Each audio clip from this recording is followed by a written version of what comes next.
Boris Johnson has announced he is ready to fly to Paris to confront Emmanuel Macron face-to-face over his refusal to back down on fishing in Brexit trade negotiations. The Prime Minister said tonight, "What I've said to our negotiators is that we've got keep going, and I will go to Brussels, I will go to Paris, I will go to Berlin or wherever to try to get this home. There's always the possibility or prospect of coming out on Australian terms, which I believe are very good terms, and we as I say can prosper mightily in that future which is just around the corner." Fishing remains one of the three most contentious areas in trade talks.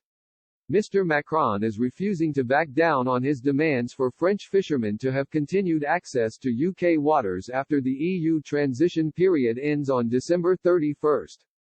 But Mr. Johnson has remained steadfast in his insistence the UK must take back control of its waters beyond the end of the year. The Prime Minister held an emergency cabinet meeting over conference call this evening to update his top team on negotiations.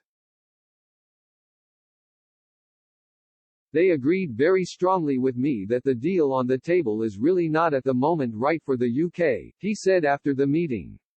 "Many years now after people have voted to leave the EU, we wouldn't still have control of our waters. The Cabinet agreed very strongly that we're really not there yet at all. So far EU member states have been reluctant to hold negotiations on an individual basis with the UK for fear of breaking their unity in negotiations. The bloc has insisted that all trade talks must go through the Commission and Chief Negotiator Michel Barnier. Last night the Prime Minister flew to Brussels to have dinner with the European Commission President Ursula von der Leyen to discuss the outstanding blockages to a deal. Mr. Barnier and the UK's negotiator, Lord David Frost, were also present at the meeting in the Belgium capital.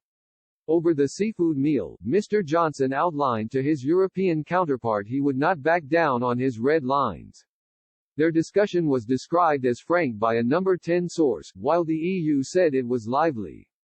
The senior number 10 sources said, the Prime Minister and von der Leyen had a frank discussion about the significant obstacles which remain in the negotiations.